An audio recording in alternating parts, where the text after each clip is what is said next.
Hola, ¿cómo están?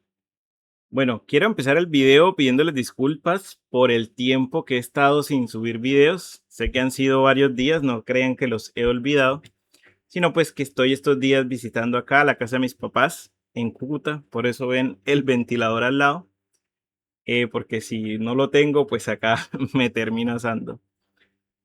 Pero bueno, me traje el micrófono para supuestamente grabar bastante, pero me la he pasado jugando Nintendo con mi hermano y mi sobrino. Pero bueno, ya basta. Me toca hacer una pausita y sí ponerme a grabar, porque pues ya son varios días sin videos y la idea sí es tenerlos con un contenido pues de vez en cuando, pues. Porque de todas formas el curso todavía le faltan varios videos, el curso es más largo pues, y pues la idea no es subir un video al mes, sino que estar constantemente pues trayéndoles este contenido interesante. Y hoy continuamos pues nuestro curso de programación reactiva y hoy nos toca hablar un tema muy interesante que es la orquestación de flujos, ¿de acuerdo? Cuando hablamos de orquestación de flujos, nosotros nos referimos a tres situaciones en particular. A cambio de flujo, cambiar un flujo cuando es debido, a una mezcla de flujos o a combinación de flujos, ¿de acuerdo?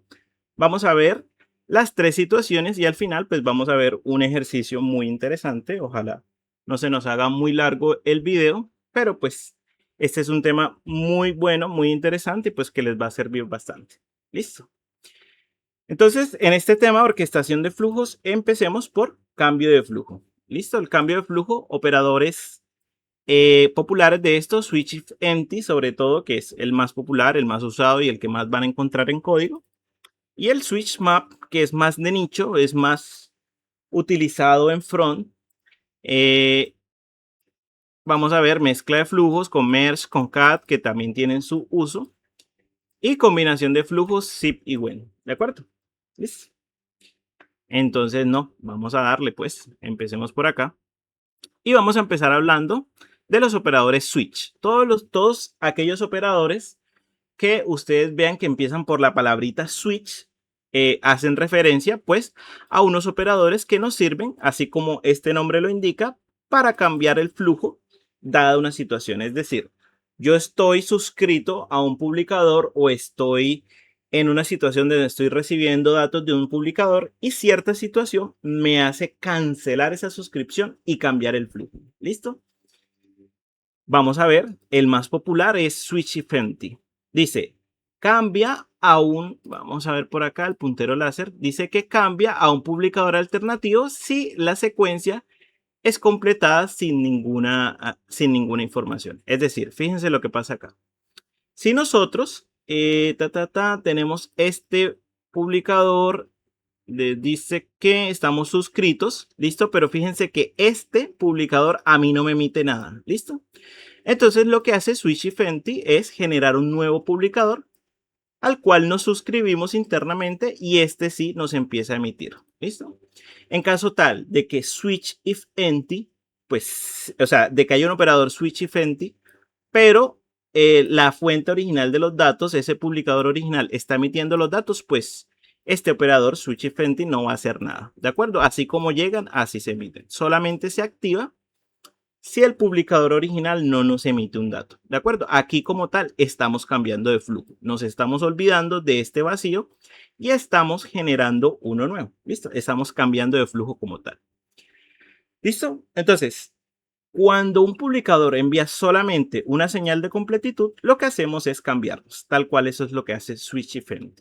Y vamos a ver un ejemplo de cómo lo hace el código. ¿Listo? Digamos que tenemos un mono de un JOS de 1. ¿Listo? O sea, recibimos un ID, por ejemplo, un ID 1. Entonces lo que vamos a hacer es consultar un repositorio y decir, encontrar esta persona por el ID. ¿Listo? ¿Y qué pasa? O sea, vamos a poner una situación donde esa persona no se encuentra. O sea, donde si la persona no se encuentra, yo quiero hacer otra cosa. Pero si se encuentra, pues quiero seguir mi flujo normal. ¿Listo? Entonces, ¿qué quisiéramos nosotros? Decir, ok, obtengo la persona, ¿cierto? Encuentro esa persona, esto me va a volver un mono de persona. Y después de obtenerla, digamos que quiero obtener su nombre. ¿Listo? Un flujo de toda la vida. pero yo quiero aquí anteponerme qué pasa si esto no me devuelve nada. ¿Listo? Entonces yo lo que puedo decir, ok, en caso de que este flujo llegue vacío, es decir, pase esta situación donde a mí este flujo original no me emita nada, switch if empty lo que va a hacer es operar y activarme un nuevo flujo. ¿Listo? Entonces yo podría dar aquí, por ejemplo, un valor por defecto, hacer cualquier cosa. En este caso yo decidí decir, ok, en caso tal de que el flujo inmediatamente anterior, es decir, el dato que debería estar llegándome, no me llega, entonces yo lo que voy a decir es que pues no se encontró nada. O sea, voy a mandar una señal de error de tal forma pues que no se encontró nada. Con lo que ustedes saben después de ver de mi video de cómo se propagan los errores, pues hacia arriba me voy a cancelar y hacia abajo pues voy a empezar a propagar ese error hasta el suscriptor final, ¿cierto?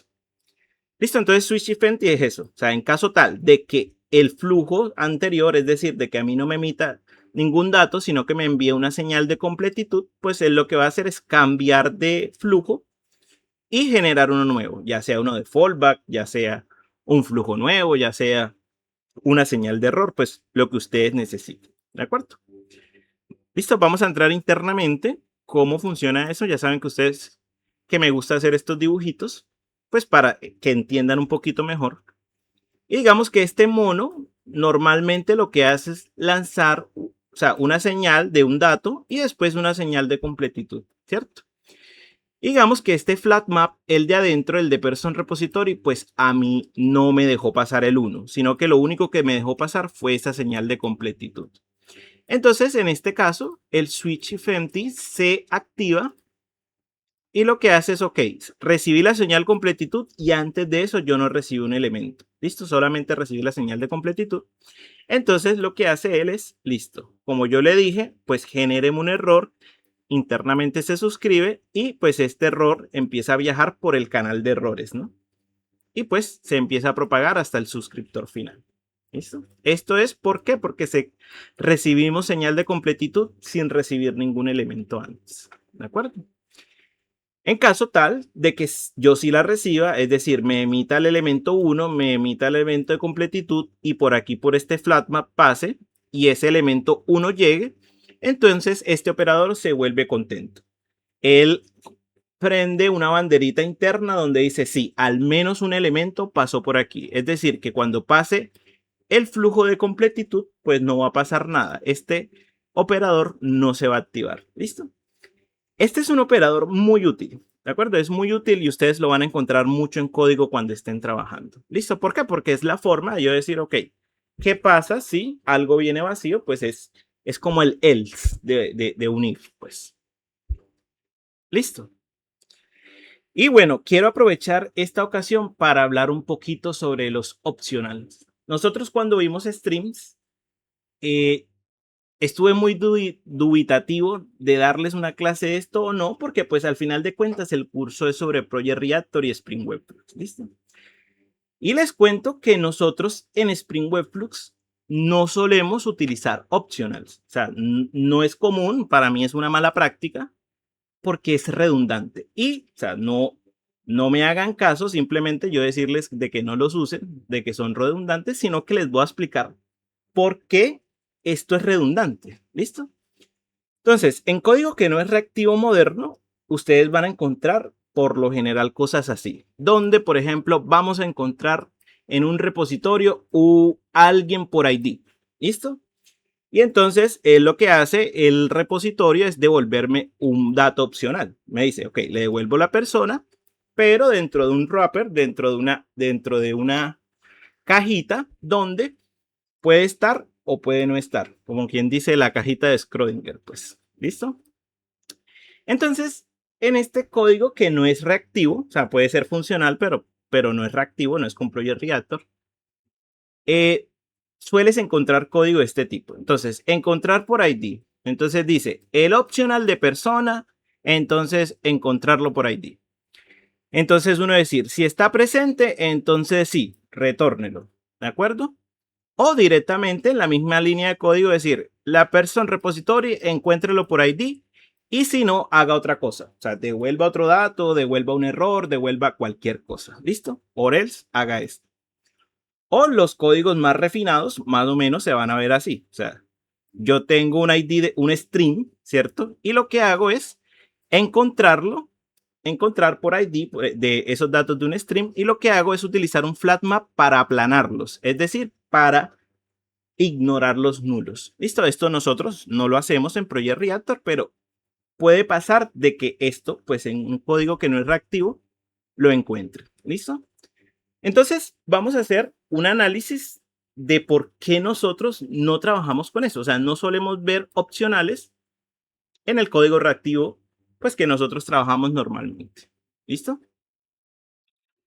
Porque si ustedes se ponen a pensar, optional es una, como les dije, una cajita donde puede no haber nada o puede haber uno. Y de hecho, mono ya me sirve así. Mono tiene una cardinalidad de 0 a 1. O sea, puede ser mono de algo vacío, así como vimos en el switch if empty, puede no emitir nada o puede emitir algo, ¿cierto? Optional te permite crear señales vacías. De hecho, mono también. Cuando vimos creadores lazy y de tipo Eager, vimos empty, donde lo que hago es crear un mono que simplemente emite una señal de completitud. ¿Listo? Dentro de los optional tenemos el or else para lanzar algo inmediato, o sea, algo que no requiere un trabajo extra, no requiero ir a calcularlo a algún lado.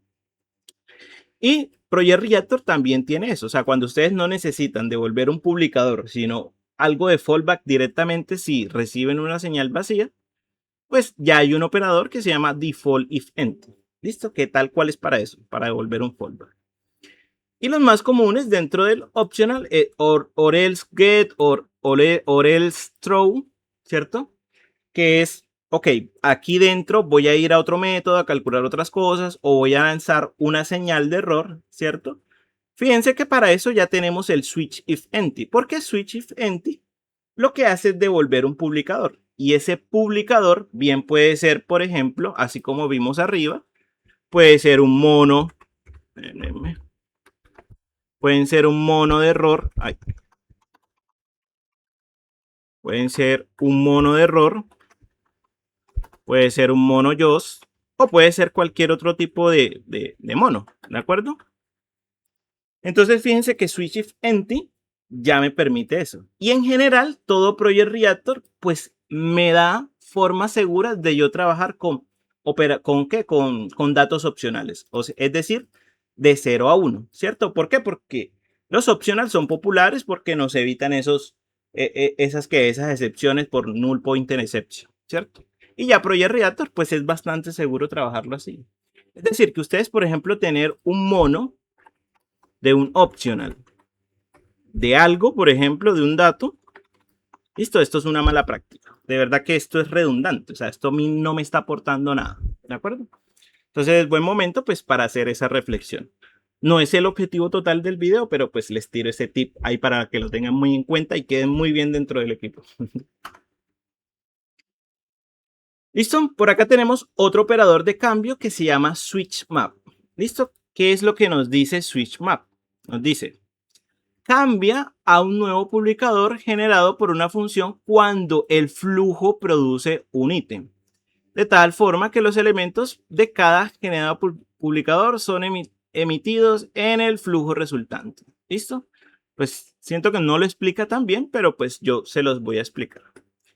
Imagínense que tengo un flujo constante de datos. ¿Listo? Por ejemplo, a mí me están mandando las palabras que digita una persona en un teclado, por ejemplo, en un buscador o en un cambio de moneda.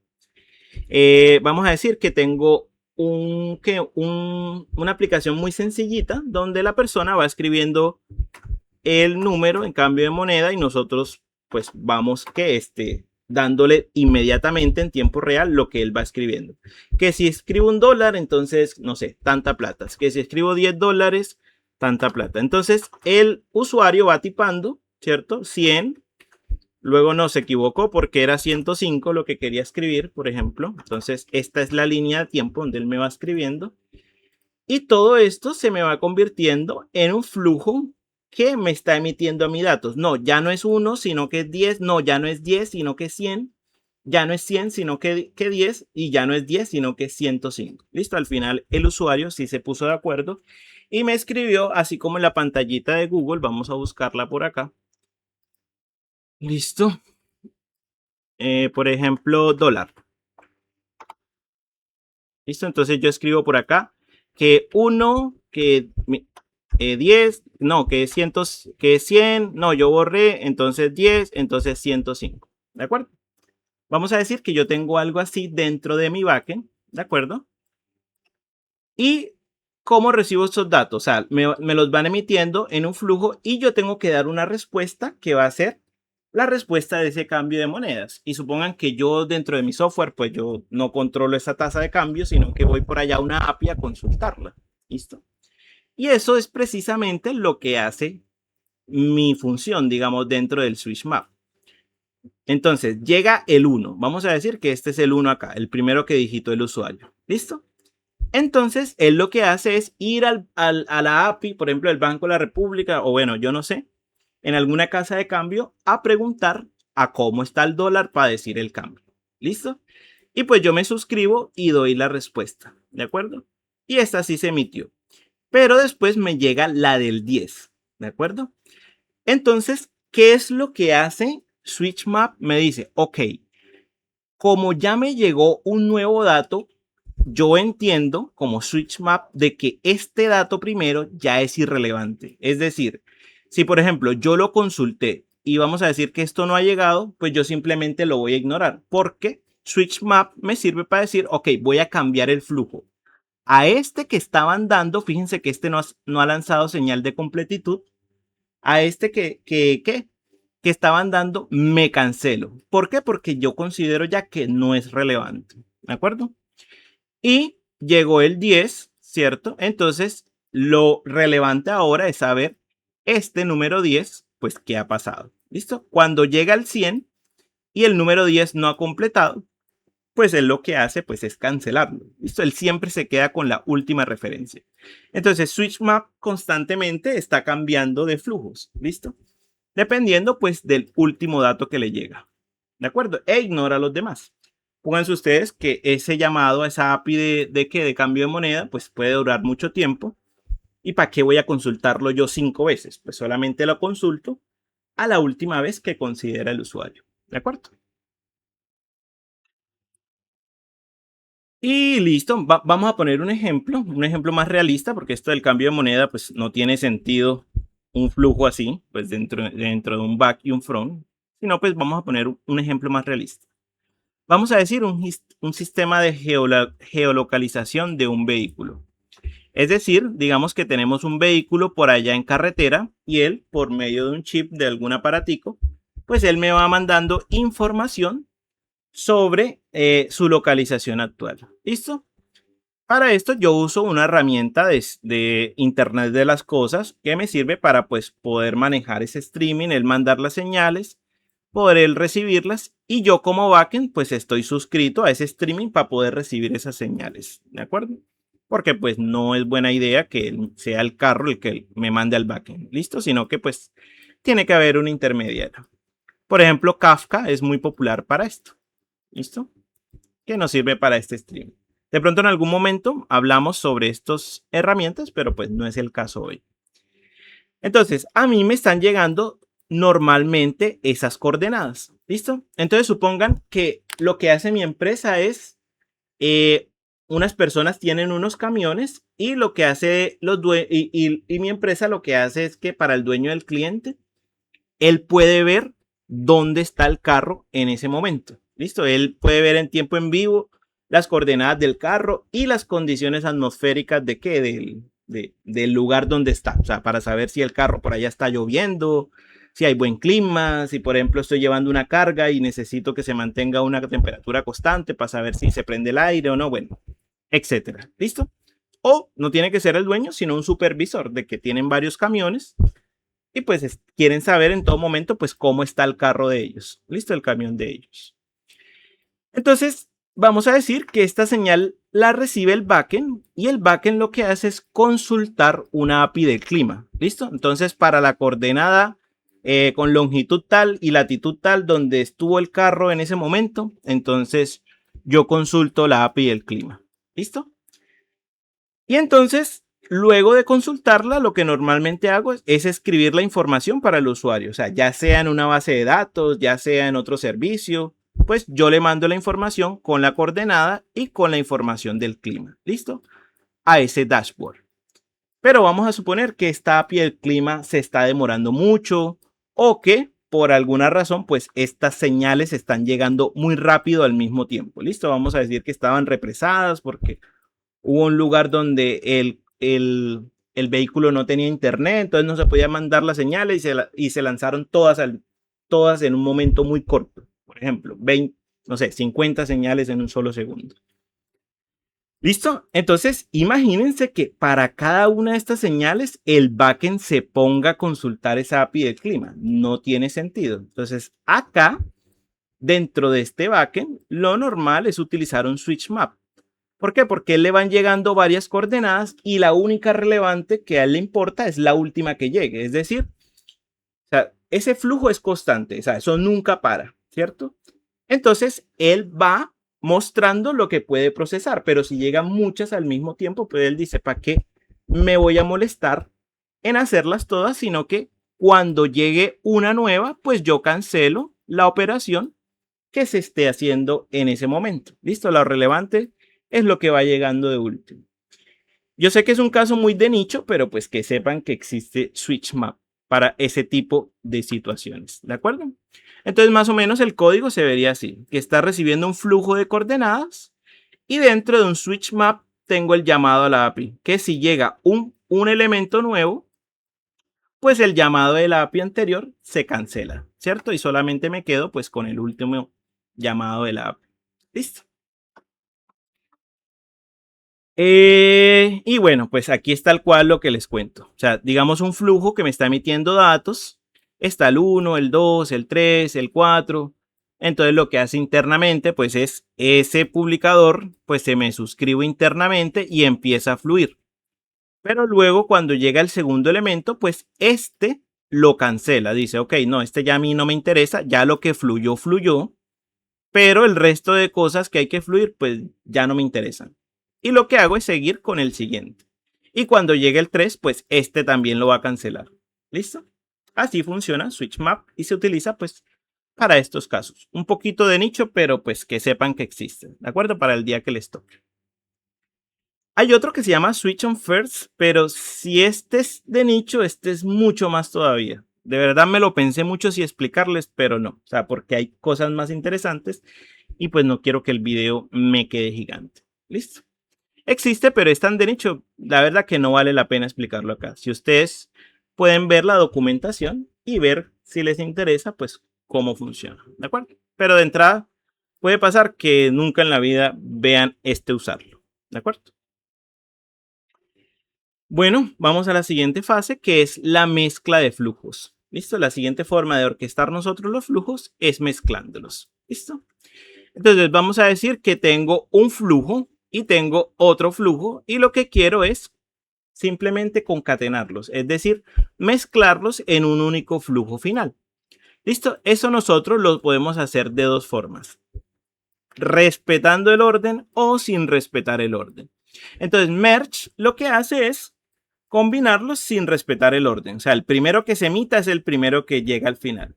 Y con cat sí funciona por un medio de suscripción interna donde él no se suscribe al siguiente flujo hasta que el primero no termine. Entonces, fíjense que estas bolitas se van emitiendo, se van emitiendo, se van emitiendo y no se dejan de emitir, no se suscribe hasta el otro hasta que éste lance una señal de completitud. En cambio, merge, pues sí, las va emitiendo y pues así se van recibiendo. ¿Listo? Entonces, vamos a ver un ejemplo muy cortico en código que nos dice, tengo un flujo de números del 1 al 5 y tengo otro flujo de números del 1 al 5, pues yo lo que hago es concatenarlos. ¿Listo? O lo que hago es hacer un merge. ¿Listo? Mezclarlos como tal. Entonces, concat no me garantiza el orden. Merge no me garantiza el orden. ¿Listo? Como estos son operaciones de CPU inmediata, o sea, donde no tengo que ir a consultar algo bloqueante, pues en este casito pues no van a ver la diferencia. Esto tiene sentido pues cuando nosotros hacemos algo como consultar una API externa o ir a una base de datos. O sea, algo que no pueda resolver la CPU en ese momento. ¿De acuerdo? Lo que llamamos, pues, que el problema bloqueante, pues, o sea, llamados a servicios externos que no tienen que ver con nuestra aplicación Java. ¿De acuerdo? Entonces, con cat, fíjense acá que yo tengo dos flujos diferentes y con cat lo que hace es crear un flujo nuevo. O sea, es una operación de creación. Y merge lo mismo. Tengo dos flujos diferentes y lo que me hace es crear un flujo nuevo. ¿De acuerdo? Fíjense que esto está aquí, pero eso no importa porque recuerden que nada va a pasar hasta que alguien no se suscriba. ¿Listo? O sea, en este caso es que empieza el runtime. O sea, el runtime de que donde se empiezan a emitir los datos. Entonces yo puedo declarar todo esto que aquí no ha pasado nada. ¿Listo? Hasta que alguien no se suscriba. Listo, pero supongamos que ya tenemos un flujo de esto y lo que queremos es concatenar otro que ya exista. Entonces, para eso existen los operadores with. Listo, que este no es un operador ya de creación. Fíjense que este flujo está por fuera. Aquí estaba por dentro del operador concat. Lo mismo el merge, están dentro de la operación merge. ¿Listo? Pero si ya nosotros tenemos un flujo que ya existía y queremos concatenarlo con otro, pues es tan fácil como decir, ok, este flujo que ya existe, concaténelo con el otro que ya yo tenía.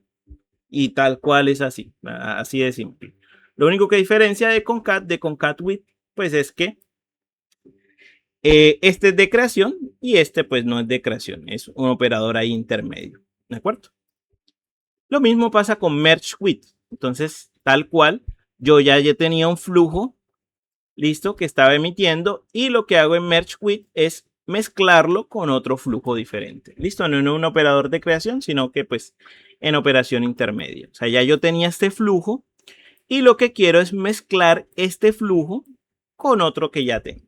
¿De acuerdo? Y lo que hago es suscribir. Así de sencillo. Listo. De todas formas, es bueno que sepan, muchachos, que si alguno de estos flujos que yo estoy concatenando o mezclando falla, todo el flujo me va a fallar. O sea, él va a empezar a cancelar las suscripciones o lo que esté haciendo. ¿Listo? Para eso, normalmente, si ustedes quieren prevenirse de error, hay un par de métodos especiales que se llama delay error. Es decir, tráteme los errores de otra manera o espéreme. Listo, depende ya del trato que les quieran dar. Listo, pero pues yo dejé lo mejor para el final, lo más útil y lo que más van a encontrar. Listo, que es la combinación de flujos. Listo. Y quiero que esto lo entendamos a partir de un ejercicio. ¿Listo? Y vamos a pensar en el siguiente ejercicio. Vamos a decir que en un banco, cuando una persona va a solicitar un crédito, ¿qué es lo que hace el asesor? El asesor entra a la computadora, diligencia sus datos y él empieza a buscar, pues, si ese usuario, si esa persona, pues, es viable para poder darle un crédito. ¿Listo? Entonces, en este ejercicio vamos a acotarlo mucho, vamos a ponerlo muy sencillo y vamos a decir que lo que necesita es obtener la información básica de la persona, obtener su historial crediticio y obtener el puntaje de centrales de riesgo. ¿Listo? Entonces, ¿cómo hacemos este ejercicio? Con la información que nosotros ya tenemos. Antes, obvio, de que les explique cómo funciona esta combinación de flujos. Entonces, vamos a decir que tenemos dentro de nuestro sistema tenemos un par de tablas, que es la información de las personas, que es el ID, que vamos a decir en este caso, que es el DNI, es decir, la cédula o lo que tenga la forma de identificarse nacionalmente, el nombre y el email y bueno, otros datos de personas, ¿cierto? Tenemos otra tabla que guarda el historial de préstamos, pues, o sea, que el ID de ese préstamo, cuál es el ID de la persona, que cuál es ese monto que se prestó y bueno, el resto de información del préstamo como la fecha y bueno, cosas así. ¿Listo? Y tenemos una API externa que esta es la API de la central de riesgo, ¿cierto? Vamos a decir que esto es central de riesgos. Y en esa central de riesgos nosotros podemos consultar por el DNI de la persona, o sea, es decir, el mismo ID que nosotros manejamos acá internamente. Y eso a mí lo que me va a dar es un puntaje de riesgo, ¿cierto? En conjunto, pues con otra información. ¿Listo? Y pues, ¿qué esperamos recibir nosotros? Esperamos al final la respuesta que le llega al asesor, obviamente ya transformada en un front y de manera bonita que se le ve ahí en la página. Pues esta información de este JSON, que el ID del usuario, que el nombre, que el email, que cuál es el puntaje de riesgo, que cuál es el historial de préstamos que ha tenido y bueno, toda esa información es lo que nosotros queremos devolverle a ese cliente front, ¿cierto? Listo. Entonces, ojalá pudieran pausar el video y pensar cómo hacemos esto. ¿Listo? O sea, no les voy a poner más reglas porque están las reglas de negocio. Ya ustedes ven cómo hacen ese backend. ¿Listo? Y con lo que han aprendido en este curso, pues sería bueno que se pongan a prueba y traten de hacer un ejercicio esto. ¿Listo? Que pongan pausa y lo traten de hacer. Y bueno, después de que le hayan puesto pausa, pues continuamos mirando a ver cómo se podría hacer esto. ¿Listo?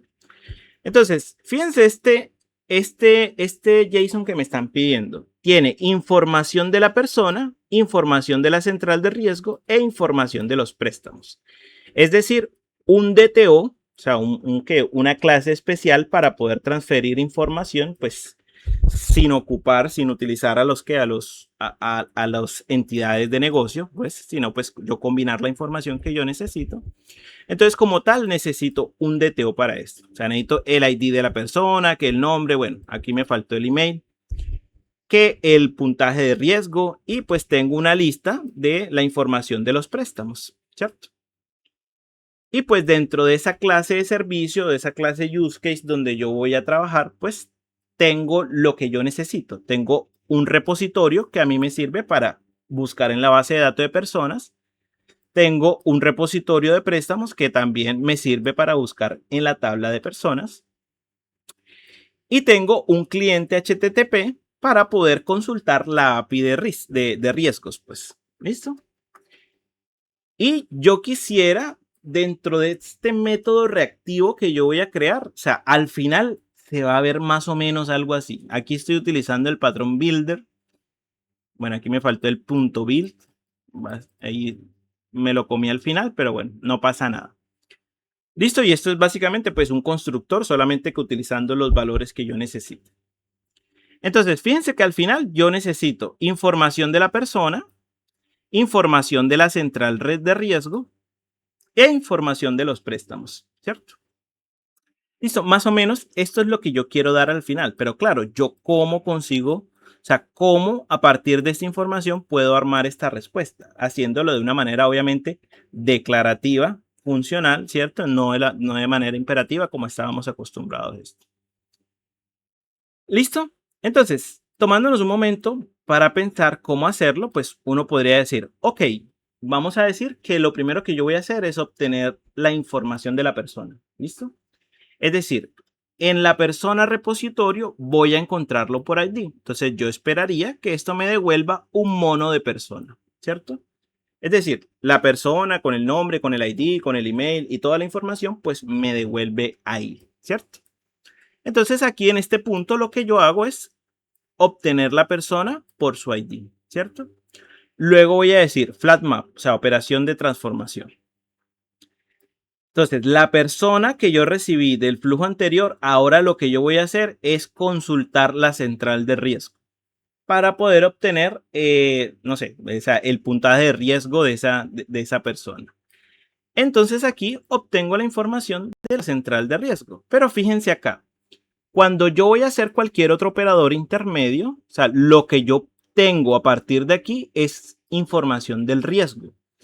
Es decir, yo acá ya perdí el contexto de esta persona. Ya este dato ya no lo tengo. Es más, el mismo Garbage Collector espera que yo ya no lo necesite, porque el Garbage Collector, pues, él solamente mantiene en memoria lo que yo tengo referenciado en algún lado.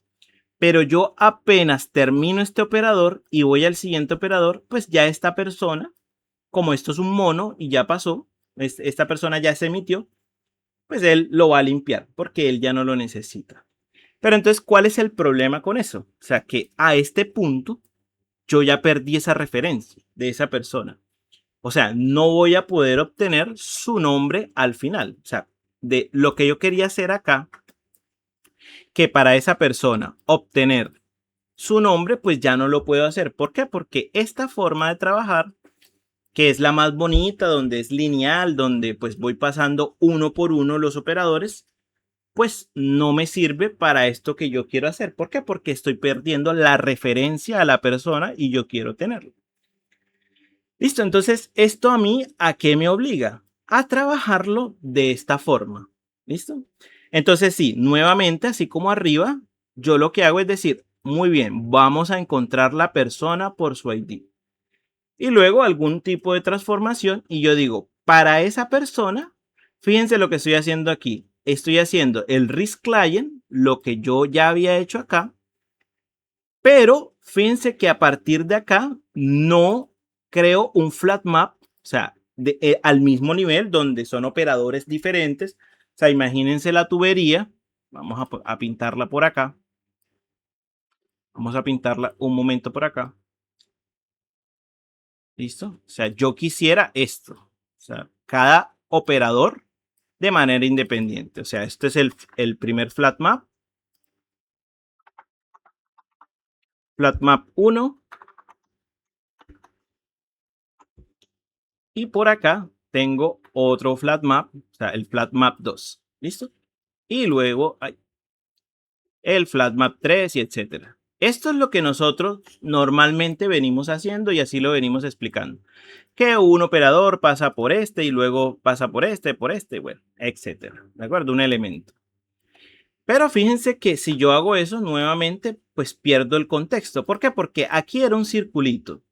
Y si por acá se me convierte en un cuadrito y luego ese cuadrito se me convierte en un diamante de estos, pues yo no puedo armar una respuesta al final que necesite esta información. La información del circulito o del cuadrito. ¿Por qué? Porque ya en memoria perdí referencia de esto. O sea, si yo lo trabajo así, de la forma bonita. ¿Listo? ¿Sí se entiende eso? Entonces, ¿qué me toca a mí? Me toca hacer transformaciones dentro de transformaciones. Entonces, sí, find by ID, flat map, ¿cierto? Y para esa persona, ok, hago lo mismo, risk client, get person by ID. Y lo siguiente que voy a hacer es el risk info, pero no lo hago al nivel, o sea, no cerrando esta y creando un flat map, sino que dentro de este flat map, o sea, antes de devolverlo, fíjense que yo creo otro flat map. O sea, la información de la persona. Listo, entonces obtengo la información de la central de riesgo. Después de esa central de riesgo voy a hacer otra cosa, pero fíjense que no he perdido la referencia de la central de riesgo. O sea, aquí tengo a la persona, acá tengo la central de riesgo y yo sigo operando. Fíjense que aquí lo que voy a hacer es encontrar las deudas, los préstamos de esta persona, ¿cierto? Pero fíjense que esto sigue en juego. O sea, esto tanto persona como risk info lo sigo teniendo ahí en el contexto que yo necesito, en memoria. Listo, entonces esto nos obliga a tener transformaciones dentro de las transformaciones para no perder el contexto. No estamos trabajando como nos gustaría, una transformación y chao, sino que me toca tener la transformación abierta. ¿Por qué? Porque el dato que yo conseguí de acá necesito que siga fluyendo. Necesito que siga en ese mar, ¿cierto? Dentro de ese operador, porque luego lo voy a necesitar, pero no es el momento porque necesito armar una respuesta más compleja que necesita información de varias partes, ¿cierto? Listo, de manera anecdótica les muestro pues cómo se vería de esta forma este ejercicio, ¿cierto? Quiero que ignoren este operador que está acá, esto lo vamos a ver en el próximo video, pero sí les voy a explicar a grandes rasgos pues cómo sería este código. Fíjense que de entrada uno ve una indentación tremenda donde se pierde un poco lo que a mí me prometía la programación declarativa y es que es muy fácil de leer, que a mí me decía, bueno, primero que hago una transformación, que luego un filtro, que luego no sé qué. ¿Listo? ¿Por qué? Porque acá tengo cosas anidadas. Dentro de este flat map tengo otro flat map y dentro de esto tengo otro map por acá adentro, ¿cierto?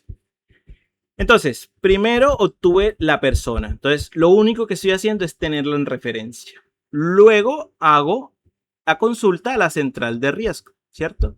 Y lo único que hago es seguirla teniendo en referencia. O sea, todavía tengo información de la persona, todavía tengo información de riesgo. Lo que hago aquí es encontrar los préstamos y eso me devuelve un flux, ¿cierto? Porque son varios préstamos. Primero lo convierto a algo de ETO porque yo no necesito toda la información de los préstamos, o sea, solamente algunos datos. Por ejemplo, no sé, el ID de persona no lo necesito porque eso ya lo tengo. Necesito, por ejemplo, el ID de ese préstamo, la cantidad del préstamo y bueno, lo que necesite ese asesor allá arriba que me está llamando este servicio, ¿cierto? Entonces lo que hago es primero transformarlo con un operador interno, o sea, un método interno ahí que hice para mapear. O sea, esto es una bobada. Pero este operador sí lo vamos a ver en el siguiente video, que es collect list. ¿Listo? Lo que hace es transformarme un flujo en un mono de lista. ¿Ok? Así de simple. Y al final, yo con la información que ya tuve de acá, o sea, con este mono de lista de Loan, es decir, con Loan de TeoList, pues yo ya puedo armar mi respuesta final. ¿Por qué? Porque todavía tengo contexto de persona, todavía tengo contexto de la información de riesgo y ahora ya tengo información sobre esa lista de préstamos, ¿cierto? Y acá tenemos al final lo que queríamos al principio, o sea, puedo saber el nombre de la persona, puedo saber el score de riesgo y puedo saber esa lista de préstamos. ¿De acuerdo? Dios mío, va re largo el video, pero bueno, no. Hagámosle, sigamos. Mucha fuerza, muchachos. No me dejen porque viene lo más interesante. Entonces, al final, con toda la info dentro de la misma cadena, es que puedo armar la respuesta que queríamos. ¿Listo? ¿A costa de qué? De que hicimos este código, pues, no sé si horrible, pero pues es más difícil de leer. O sea, así sea que esto esté regado en varios métodos, pues es un poquito más complicado de leer que yo tener cositas así. ¿Qué transformación? ¿Qué transformación? ¿Qué filtro? ¿Qué agrupación? ¿Qué no sé qué? ¿Listo? O sea, es más fácil leer una por una estructura donde van varios operadores a tener operadores dentro de otros operadores. ¿Listo? Es un poquito más complicado entender esto. Pero pues va a pasar que esto algunas veces es necesario. Pero antes de seguir y hablarles de la alternativa, vamos a entender las implicaciones de esto. ¿Listo? ¿Y por qué vamos a profundizar? Porque hay veces donde esto es necesario, donde lo que yo obtengo de acá lo necesito para la siguiente y donde lo que yo obtengo de acá y obtengo de acá lo necesito para la siguiente hasta poder armar una lista final. Ustedes imagínense un ejercicio de una persona que necesita saber el historial de órdenes y por cada historial de órdenes necesita saber el historial de los productos y por cada producto necesita saber toda la descripción de los productos, o sea, cosas así. Cosas que son secuenciales, dependen de lo anterior y que a veces no hay otra forma de hacerlo, pues que hacerlo de esta manera. ¿Listo? Entonces, quiero que entendamos las implicaciones de esto. ¿De acuerdo? Entonces, ¿cómo empezamos este método? ¿Cierto? Tenemos un mono de persona, o sea, tenemos un find by ID donde obtenemos un mono de persona, ¿cierto? Esto lo tenemos en este punto acá. Entonces, esa persona que yo encontré empieza a fluir, ¿cierto? Entonces, ¿qué es lo primero que va a pasar? Va a encontrar el primer flat map, que para persona, o sea, yo creo que me lo voy a migrar, me lo voy a hacer una copia para llevármelo para abajo y que lo entendamos mejor. ¿Listo? Entonces, para esta persona estoy dentro de este flat map. ¿Y qué es lo que voy a hacer dentro de este flat map? Fíjense que yo la persona no la necesito porque lo que voy a hacer es obtener información de riesgo, ¿cierto? Así aquí, risk client get person by ID, get by person ID, perdón. Y recuerden que FlatMap inmediatamente se suscribe, es decir, este risk info va a empezar a fluir e internamente dentro de este risk info después de obtener esta risk información, hago otro FlatMap, ¿cierto? Y este risk info entra como parámetro dentro de este FlatMap, ¿cierto? Y dentro de este FlatMap lo que hago es obtener que esa lista de préstamos, ¿cierto? Me suscribo internamente, los convierto en una colección y al final es que yo digo, ok, ya tengo la información de persona, ya tengo la información de riesgo, ya tengo la información de los prestos. Hasta ahora es que voy a armar yo un DTO que me incluya toda la información de las personas, de los riesgos y de los préstamos. Y esto al final pues me da ese DTO final de respuesta, ¿cierto? El que podemos obtener acá. Pero fíjense que dentro de este flat map tengo otro flat map y dentro de este flat map tengo un map, ¿cierto? O sea, tengo operadores de transformación internos. Pero si uno se pone a pensar, yo esto no lo necesité para nada, esto no lo necesité para nada y esto no lo necesité para nada. Lo único que así necesitaba yo era pues poder armar una respuesta al final, simplemente mantener un contexto, ¿cierto? Listo, entonces, ¿qué implicaciones tiene esto?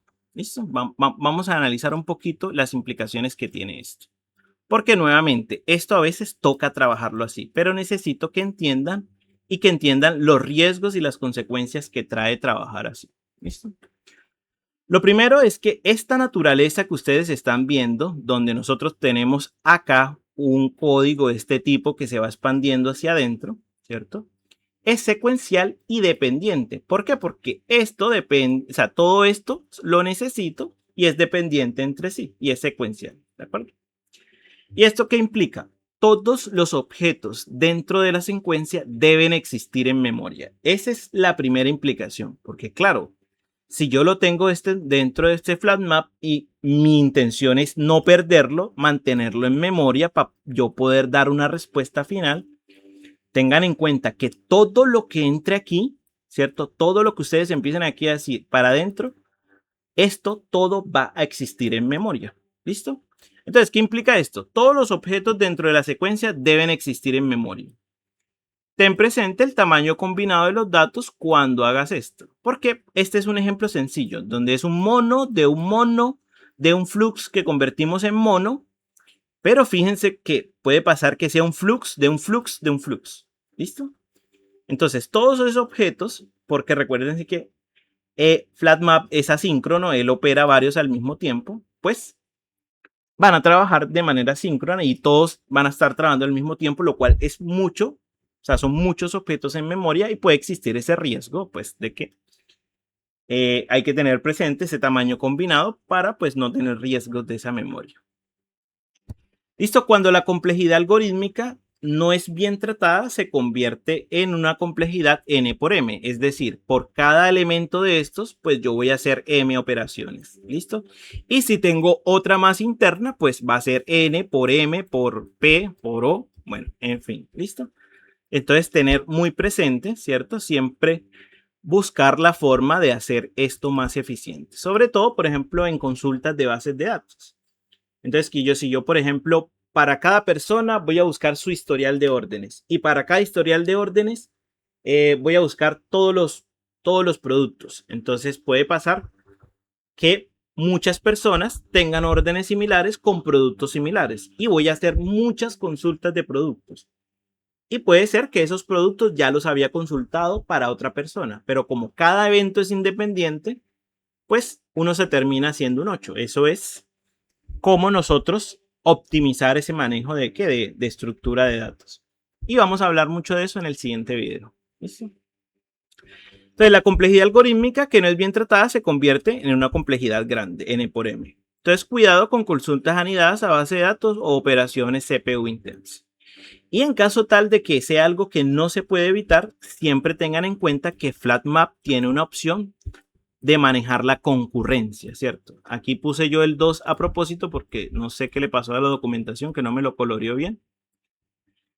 Pero cuando nosotros decimos cuál es la máxima concurrencia que puede trabajar un flat map, él me evita trabajar con más datos. Es decir, él me dice, ok, deme solo 2. Entonces, él le emite los 2 y empieza a trabajar con esos. ¿Listo? Entonces, cuando ya este amarillito ya se emite, ya termina, entonces él me pide 1 y empieza a trabajar de tal forma que él concurrentemente solo esté trabajando con 2 flat maps, o sea, con 2 publicadores al mismo tiempo. Fíjense que está trabajando en este punto con este. Aquí está trabajando con este amarillo, pero como este amarillo termina, él solo me pide 1. ¿Por qué solo me pide 1 al original? porque este todavía no ha completado. ¿Listo? Entonces recuerden que FlatMap por defecto trabaja con 256 al mismo tiempo. Y si esos son 256 de otro FlatMap de 256 y otro FlatMap de 256, fíjense cómo eso va escalando y puede haber un momento donde tenga muchos suscriptores, porque FlatMap crea un suscriptor por cada publicador, y eso puede llevar una bola de nieve que crece y que frita esa CPU que están teniendo. ¿Listo? Entonces consideren acotar la máxima concurrencia cuando lo vean necesario. No es que se me llenen de pánico y siempre hagan esto, ¿no? Eso es cuando sea necesario. Y si hay un operador síncrono, o sea, fíjense que puede pasar. ¿Qué pasa, por ejemplo, si este map que nosotros tenemos acá, fíjense, imagínense que lo que está aquí adentro se demore un segundo haciéndolo? Obviamente no es el caso porque este es un build, o sea, un constructor que la CPU lo hace prácticamente de manera inmediata. Pero imagínense que esto sea un proceso largo, ¿cierto?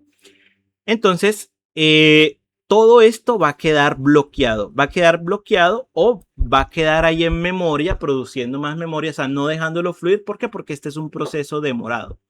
¿De acuerdo? Veíamos el ejemplo hace unos videos que qué pasa si el map de lo que está aquí demora 5 segundos. Que demora un segundo, perdón. Entonces va a demorar un segundo por cada escalada de lo que está pasando aquí. ¿De acuerdo? Entonces hay que ser cuidadosos con estos operadores síncronos cuando estemos en una cadena anidada de este tipo. ¿Listo? Entonces, si hay un operador síncrono imprudente dentro de la cadena de transformadores, puede bloquear toda tu operación o subir considerablemente el uso de CPU y memoria. Y pues tener en cuenta, chicos, que a veces no hay otra forma que anidar transformadores. Sin embargo, siempre tengan en cuenta pues estas cosas. ¿Listo? Tienes que ser consciente de las implicaciones que esto tiene y pues no empezar a anidar de manera irresponsable solamente porque sí. ¿Listo? Y bueno, ya que les mostré la forma maluca de hacerlo, vamos a ver ahora sí el operador sí. ¿Listo? Y antes de verlo, fíjense lo siguiente. Fíjense que en este código todos estos repositorios y clientes necesitaron el único dato person ID, o sea, el dato que entró como parámetro a este método. Person ID, solo necesité person ID y solo necesité aquí person ID. Es decir, yo estoy haciendo esta cadena secuencial pues como mala práctica. ¿Por qué? Porque RISC Client no depende de este. Y para hacer la consulta de Loan Repository tampoco dependo del de arriba. ¿Por qué? Porque yo necesité solamente uno de esos datos. Entonces, qué chévere es poder trabajarlos todos de manera secuencial y juntarlos al final. Listo, combinarlos al final. Y eso a mí exactamente es lo que me promete SIP. Dice, es una mezcla de flujos dentro de una tupla de flujos. ¿Listo? Entonces dice que combina dos fuentes, pueden ser más fuentes, de una vez les digo, porque pues hay zips para más fuentes, o sea, es decir, más publicadores, y genera unas tuplas. ¿Listo? Entonces ya vamos a ver lo que es tuplas, pero fíjense que aquí lo que me está agrupando es en unas cajitas. Yo tengo un flujo inicial que me está emitiendo A, B, C, D, E y tengo otro flujo que me está emitiendo 1, 2, 3, 4, ¿listo? Y una señal de completitud. Entonces fíjense lo que me está haciendo él. Él toma la A y la combina con el 1. Él toma la B y la combina con el 2 y me genera B2. Él toma la C, me la combina con el 3, me genera C3. Toma la D, la combina con el 4 y genera D4. Y esto es una relación 1 a 1. Fíjense que acá está E, pero como E no tiene pareja, pues no se emite. Y cuando se emite la última señal de completitud, decimos, bueno, ya, lo emito y este flujo ya terminó. ¿Listo? Exactamente eso es lo que hace SIP. ¿Listo? Y lo genera dentro de estas cajitas que se llaman tuplas. ¿Listo? Y una tupla es tal cual es una clase contenedora con n parámetros. ¿Listo? Con los parámetros que a mí me están diciendo. Van desde tuple, o sea, desde tupla 2 hasta tupla 8, pero pues uno siempre puede jugar con eso si necesita más. De todas formas, no me imagino un escenario donde necesites una tupla más grande. Si ustedes van a esa clase, van a ver algo así, tupla 2, tupla 3, tupla 8, bueno, lo que necesiten. De entrada, pues el que más utiliza es tupla 2. ¿Listo? Entonces, tal cual zip hace eso, combina en relación uno a uno. Una vez uno de los flujos se completa, los demás datos pues son ignorados. ¿Listo? Entonces vamos a ver este ejemplo. Y fíjense, yo voy a devolver un flux en este método de una tupla 2. ¿Listo? O sea, si es tupla 3, pues eso ya no me lo permite. ¿Listo? Tengo que decir yo de qué tamaño es la tupla. Y tengo que decirle, como vimos en el video de genéricos, cuáles son esos datos que voy a utilizar dentro de esa tupla. ¿Listo? Entonces voy a volver un flux de tupla 2 de entero y de string. ¿Listo? Entonces yo tengo aquí algo de toda la vida, que es un flux de enteros con unos números, y tengo un flux de nombres, pues con unos nombres. ¿Listo? Y yo le digo flux.zip. ¿Listo? Y lo que le digo es tome el flujo de números y tome el flujo de nombres. Y lo que hace él tal cual es generarme estas tuplas. O sea, coge los nombres, coge los números y me los genera en tuplas. ¿Listo? Me los va emparejando. Y fíjense que inmediatamente los emite, ¿no? No es que esto espera hasta el final para empezar a emitirlos. O sea, esto trabaja de manera pues asíncrona. ¿Listo? Entonces, ¿qué respuesta va a tener acá? Entonces el 1 con Carlos, el 2 con Ana, el 3 con María y el 4 pues simplemente se ignora. ¿Por qué? Porque la relación 1 a 1 no se pudo completar. ¿Listo? Y si volvemos a este ejercicio que antes era horrible, ¿cierto? Que antes se trataba de una cadena muy grande, ¿cierto? Cuando yo no la necesitaba, porque los datos no son dependientes entre sí, no son secuenciales. Uy, ¿dónde estaba? Acá. Entonces, si nosotros volvemos a este ejercicio, fíjense esto cómo se ve más difícil de leer y fíjense este cómo se ve. Yo por una parte busco el mono de persona, find by ID, y le digo person mono. Por otra parte le digo risk client get person ID y lo asigno a esta variable risk info mono. Mono de lista de Logan DTO, pues lo que hago es buscarlo, hacer el mapeo para convertirlo en DTO y luego coleccionarlo en una lista para que no sea un flujo, sino sea un mono de lista. ¿De acuerdo? Y al final, fíjense lo que hago. Digo mono.zip. ¿Listo? ¿Y qué es lo que yo voy a combinar? Pues los tres flujos que están acá.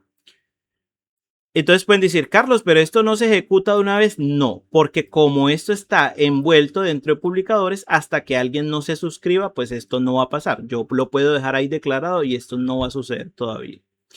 Entonces lo que hace es retornar un mono.zip, es decir, agrupe, combine, combine estos flujos de tal forma que me los organice uno a uno. ¿Listo? Entonces tengo person mono, risk info, o sea, tengo la información de la persona, tengo la información de la central de riesgo y tengo la información de la lista de ¿qué? De la lista de préstamos, ¿cierto? Y lo que hago es zip, ¿listo? Y luego yo lo que voy a hacer es, ya que tengo la información de estos tres, pues ahora lo que voy a hacer es convertir la respuesta. Fíjense la respuesta que teníamos allá arriba, que la del nombre, o sea, la que estábamos armando acá, pues. La que estábamos armando acá, fíjense que también la puedo armar acá.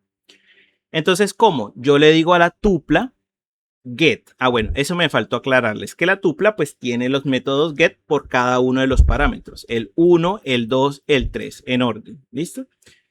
Entonces el person ID pues es el mismo de entrada del método. Y acá pues lo que hacemos es obtener el T1 es el de persona. Entonces esa persona deme el nombre. Información de riesgo es el T2. Démela y deme el puntaje. La información de los préstamos, démela y bueno, ya tengo la lista. No tengo que hacer más nada con eso y construyo la respuesta. Entonces fíjense que entre estos dos, toda la vida esto es más legible. Pues es más bonito de ver, es más legible. Cada uno se opera por aparte y esto es bueno tenerlo en cuenta. Evitamos el alto uso de CPU. ¿Por qué? Porque como aquí no estamos concatenando, teniéndolos, o sea, necesitándolos en memoria todos, ¿cierto? Porque cada uno de estos se opera por aparte y fíjense de manera de que yo no tengo que generar esta secuencia dependiente. Pues aquí sí, volvemos a un flujo normal, a tres flujos normales que se trabajan en paralelo, pero que al final de cuentas pues no se están combinando datos entre ellos. Entonces cada uno se opera por aparte, evitando el alto uso de CPU. Y pues la memoria en general es segura. Mientras uno de los flujos no demore tiempo excesivo, o sea, lo que obligaría a los otros datos a esperarlo en memoria. O sea, puede pasar de que uno de los flujos vaya emitiendo, vaya emitiendo, vaya emitiendo, vaya emitiendo, y alguno se demore muchísimo, entonces todos estos me toca tenerlos en referencia en memoria. Listo. Hasta pues que este termine. Pero ese riesgo pues es más bien bajito. ¿Listo? Y así como con Merge With y con Cat With, pues Sit With es la versión que no es de creación. Listo, es esta pequeñita. ¿De acuerdo? Que es tal cual lo que ven. O sea, yo puedo decir tengo un flujo de números y tengo un flujo de nombres. Entonces, en vez de decir yo mono.zip, por ejemplo, o flux.zip, entonces lo que hago es tomar uno y decirle zip with names, por ejemplo. ¿Listo? Igual, funciona igual que esto.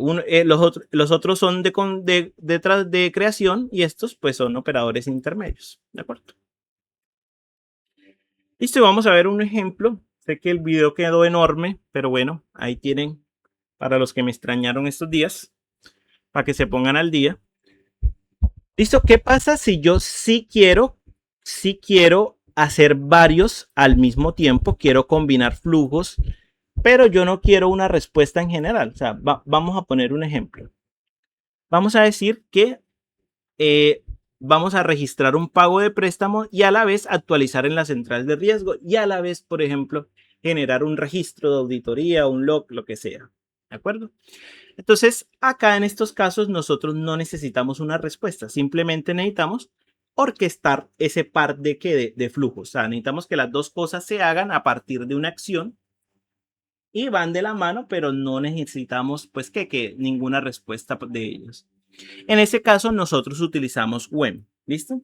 Donde combinamos flujos, por ejemplo, flujo 1 y flujo 2. Esperamos a que los dos acaben. Fíjense que aquí no se lanza una señal de completitud hasta que los otros no acaben. Y esperamos que acaben y cuando acaben, pues decimos, listo, se completó y ya, no pasó nada. Listo, orquesté los dos, pero pues no acepté ninguna respuesta. Y en caso de que se ocurra un error en alguno de esos, pues el error lo que se hace es propagar y se cancela. ¿De acuerdo? Se cancelan todos los flujos. Listo, vamos a ver un ejemplo acá en el código donde decimos que vamos a guardar un pago y actualizar las centrales de riesgo. Entonces fíjense lo que ya llevo acá, mono.when. Entonces hago las dos cosas. El repositorio voy a guardar en el repositorio de préstamos, voy a actualizar de que ya se hizo, de que se pagó este préstamo y en las centrales de riesgo voy a lanzar una señal que esta persona ya pagó tanto, por ejemplo. Listo, pero aquí yo no necesito una respuesta, de hecho estoy retornando un mono.void. Pero mono.when, pues a mí me sirve para orquestar esas operaciones. Y listo, muchachos. Me alegró estar de vuelta. Bueno, qué pena ahí por lo largo del video. Espero que les ayude mucho. En el siguiente video vamos a hablar sobre estructuras de datos y operaciones de colecciones. ¿Listo? Y obviamente, como a mí me gusta hablar, que es entrar a profundidad de cómo funcionan internamente y pues los riesgos y las cosas que tienen que hacer para trabajarlos con prudencia. ¿De acuerdo? Ese va a ser uno de los videos más importantes que voy a hacer, en los que veo más bugs y en los que veo más que se generan problemas porque creen que la programación reactiva por sí sola hace magia, pero no. O sea, un mal código puede dañarnos todo lo que construimos. ¿Listo? Pero bueno, no, eso ya lo veremos en el siguiente video. Espero que estén muy, muy bien. Chao, pues.